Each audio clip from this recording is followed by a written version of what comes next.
दीक्षित भाई साहब, आप ही से कल ही डॉक्टर रविकांत का मामला, यूनिवर्सिटी में क्या उन्होंने गलत काम किया, ये जरा बता दीजिए, जिसकी वजह से उनको शो कॉज नोटिस मिली।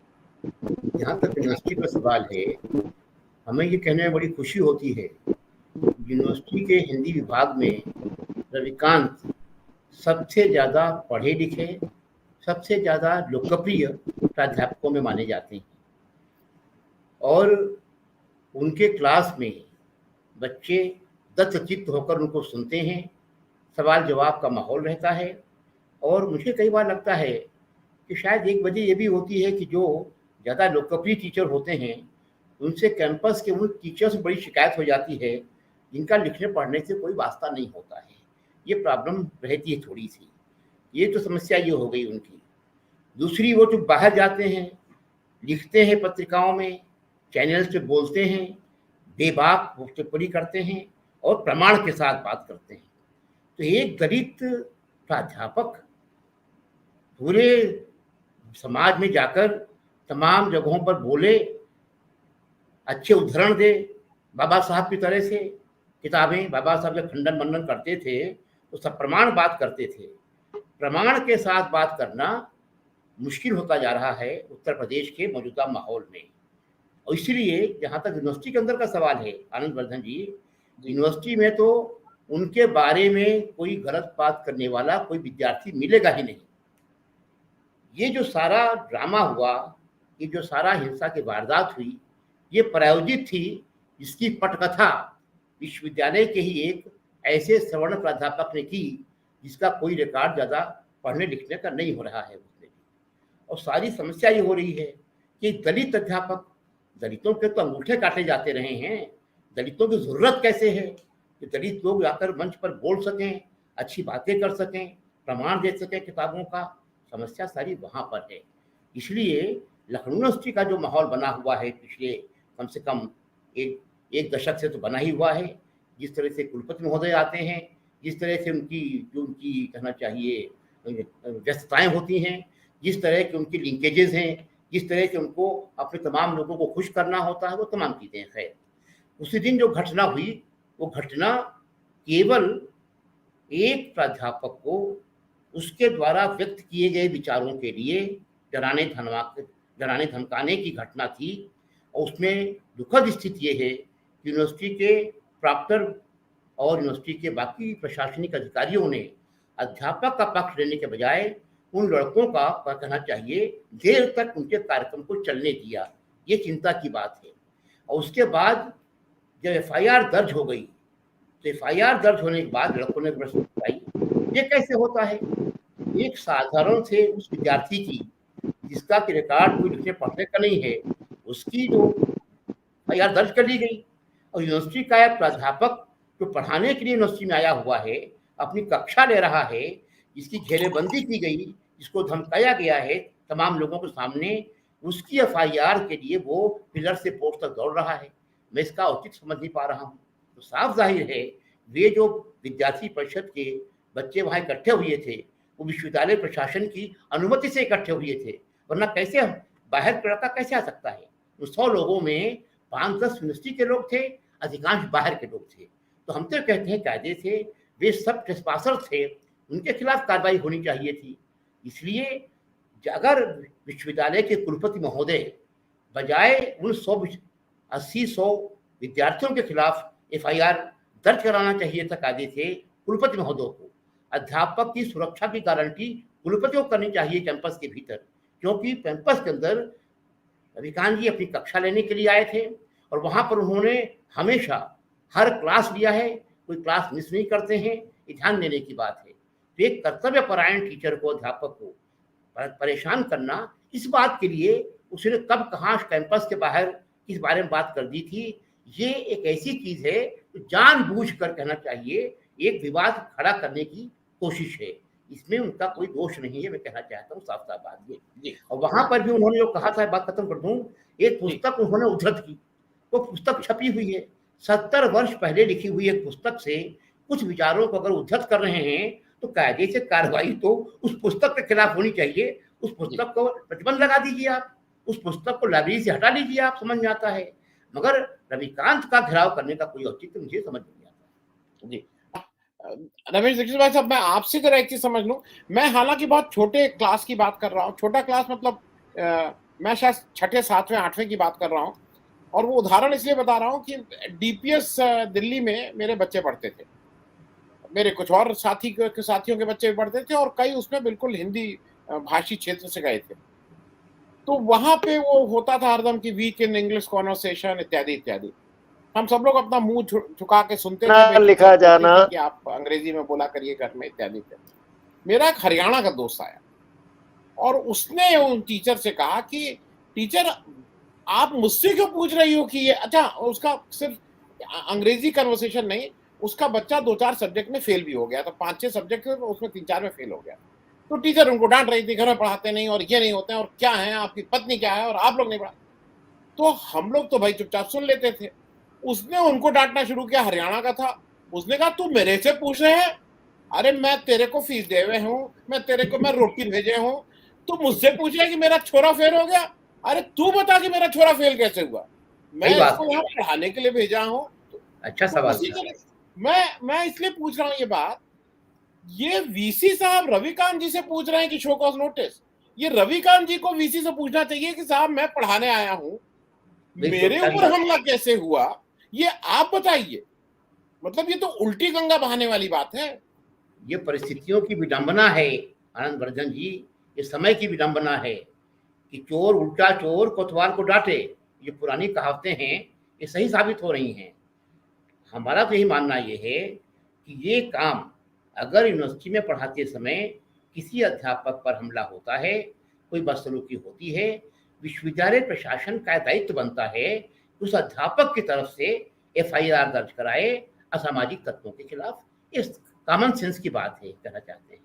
और इसलिए मैं फिर कहना चाहता हूँ कि कुलपति महोदय को अपने विवेक का प्रदर्शन करते हुए ये चाहिए कि वे तत्काल रविकांत की तरफ से उन लोगों के खिलाफ दर्ज कराएं एफआईआर जिन्होंने उनके खिलाफ बदसलूकी की थी कैंपस में उस तारीख को। होना तो ये चाहिए। अच्छी बात यह है कि अध्यापक संघ चट्टान की तरह से खड़ा हुआ है इनके साथ। अब सवाल ये उठता है कि अगर अध्यापक संघ और टीचर दोनों के विचारों के बावजूद अगर प्रशासन फिर भी कोई कार्रवाई नहीं कर रहा है, तो साफ जाहिर है कि प्रशासन अदृश्य राजनीतिक शक्तियों के संचालित हो रहा है, यही हम कह सकते हैं। मगर फिर भी हम अनुरोध करते हैं कि कुलपति महोदय भी अध्यापक रहे हैं, समझने की कोशिश करें कि माहौल उचित है, जिसमें कि जैसा आनंद ने कहा था कि आप सिद्ध कर सकते हैं कि आप अच्छे वाइस चांसलर साबित हुए हैं। वरना इतिहास के दर्ज होगा कि बनारस से एक आदमी आया था, वो केवल गुंडों को संरक्षण देता था, और वाइस चांसलर तो कहने का था इस यूनिवर्सिटी में आचार्य नरेंद्र देव जैसा व्यक्ति तो कुलपति रहा हो, वहां पर ऐसे लोग भी आ गए हैं। लोग यही कहना शुरू करेंगे। एक मौका है कुलपति महोदय के पास कि चाहे अपने आप को आचार्य नरेंद्र देव की परंपरा से जोड़ दें या अपने आप को उस परंपरा से जोड़ दें जहाँ लिखाई पढ़ाई नहीं होती है, लफंगी होती है। मुझे लगता है कि अभी भी थोड़ा सा समय उनके पास नहीं। मगर तात्कालिक चिंता हमारी ये है कि अगर एफआईआर दर्ज नहीं हो रही है तो क्योंकि परिसर में ही घर है रविकांत जी का, और जो हालत हो गए हैं सिक्योरिटी गार्ड के बावजूद हमला हुआ है, उनके 2 छोटे छोटे बच्चे हैं, परिवार है, माँ है, पत्नी है, तो कम से कम ये गारंटी की जाए उनकी सुरक्षा के लिए अगर कोई अप्रिय घटना होती है तो विश्वविद्यालय के कुलपति महोदय उसके लिए उत्तरदायी होंगे। ये बात हम साफ साफ, और एक शिकायत दारापुर जी बताएं क्या तरीका है कि हम ये दर्ज कराना चाहते हैं। मैं रविकांत के एक अग्रज की हैसियत से, विश्वविद्यालय के पूर्व प्रोफेसर की हैसियत से दर्ज करना चाहता हूं कि हमारा एक साथी जिस पर हर समय खतरा है, उसकी सुरक्षा की गारंटी करना कुलपति की गारंटी की जिम्मेदारी है, क्योंकि सिक्योरिटी गार्ड के रहते हुए हमला हुआ है। इससे चिंता की बात है। और इसके लिए क्या तरीका हो सकता है, ये मुझे लगता है दारापुरी जी बता सकते बेहतर हैं, क्योंकि आश्चर्य की बात यह है कि सर्वोच्च स्तर पर लखनऊ के आयुक्त पुलिस के सामने भी हम लोग अपनी बात कह चुके हैं, और उनके बाद भी कोई हस्तक्षेप नहीं हुआ है अभी तक, 1 हफ्ता बीत जाने के बाद।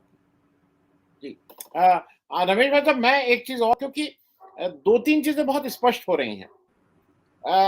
जो पहले दिन हुआ है उसमें ज्यादा छात्र थे, 30-40 थे, उसमें वो वीडियो रिकॉर्डिंग है जहाँ पे वो उनको खराब नारे बोल रहे हैं उनके बारे में।